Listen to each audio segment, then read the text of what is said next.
तो सबसे पहले हम देखेंगे कि मैनेजमेंट एज एन एक्टिविटी क्यों देखा जाता है। मैनेजमेंट एज एन एक्टिविटी क्यों देखा जाता है, इसका मतलब क्या है। तो देखो, management as an activity, management means the art of getting things done through the efforts of other people. Management का मतलब क्या है, मैनेजमेंट एज एन एक्टिविटी में मैनेजमेंट का मतलब है कि आपकी एक आर्ट है, एक आपके अंदर एक कला होनी चाहिए कि दूसरों से काम निकलवाने आना चाहिए। क्या लिखा है, getting things done through the efforts of other people, other people के ज़रिए से। एक मैनेजर, आप एक मैनेजर हो सपोज करो, और आपके अंदर ये एक कला होनी चाहिए, ये आर्ट होनी चाहिए कि आपको दूसरे से काम लेने आना चाहिए। अगर आपको दूसरों से काम नहीं लेने आता है यानी कि आपका मैनेजमेंट अच्छा नहीं है। जैसे सपोज मान लो एक कंपनी है ABC, और ABC के आप मैनेजर हो।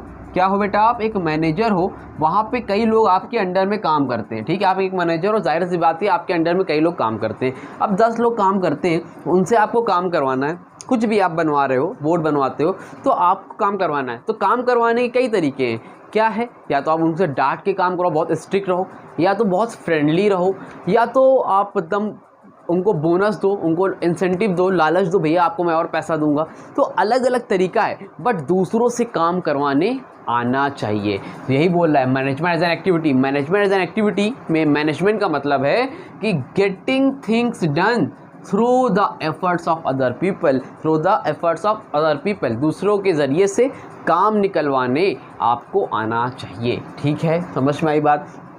अब कुछ और एक्टिविटीज़ होती है, इसमें कंसीडर की जाती हैं। Number 1, management is an interpersonal activity because in order to get things done a manager has to interact with other person. मतलब management an interpersonal activity. Management क्या है, एक इंटरपर्सनल एक्टिविटी है। आपको उनसे काम करवाने के लिए मैनेजर को, जो भी आपके अंडर में लोग काम कर रहे हैं, उनसे मिलना पड़ता है, उनसे काम करवाना पड़ता है।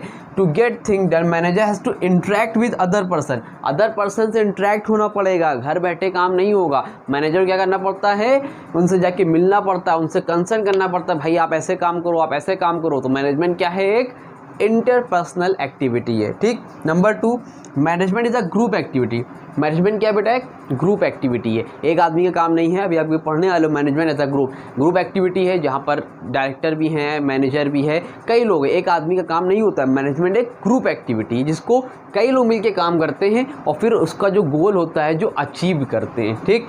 Management is a goal oriented activity. Management क्या है, गोल ओरिएंटेड एक्टिविटी है। मतलब मैनेजमेंट जब होता है तो उसके पीछे एक रीज़न होता है कि उनको एक टारगेट अचीव करना होता है। जैसे मान लो सिम की कंपनी है, तो एक मैनेजर है, तो मैनेजर का एक एम है, उसको एक महीने में 1000 सिम बेचनी है। अब उसके लिए उसने 1 2 3 4 आदमी हैं, उन 4 आदमियों से, जो भी उसके अंडर में जॉब कर रहे हैं, उनसे काम करवाना हो, किसी भी तरह 1000 सिम निकलवाना है। अब वो चाहे उनको बोनस दे, कुछ भी दे, व्हाटएवर, लेकिन ये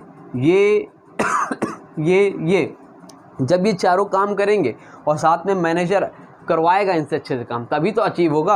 अगर ये चारों में से 2 लोग सही से काम नहीं कर रहे हैं, सिर्फ 2 ही काम कर रहे हैं, तो जो गोल है वो अचीव नहीं हो पाएगा। ठीक है, तो मैनेजमेंट क्या है, गोल ओरिएंटेड एक्टिविटी। और लास्ट क्या है, management is an decisional activity. Management एक क्या है, डिसीजनल एक्टिविटी है, जिसमें आपको डिसीजन लेना पड़ता है। अगर एक मैनेजर राइट डिसीजन लेगा तो फिर आपको आपके ऑर्गेनाइजेशन में उसका रिजल्ट दिखाई देगा, बट अगर एक मैनेजर गलत डिसीजन ले लेगा तो वहाँ पर क्या हो जाएगा, आपका बिजनेस लॉस में चला जाएगा। तो decision one of the most important factor है एक आप एज अ मैनेजर। तो मैनेजमेंट एज एन एक्टिविटी समझ गए, दूसरों के ज़रिए से काम करवाना।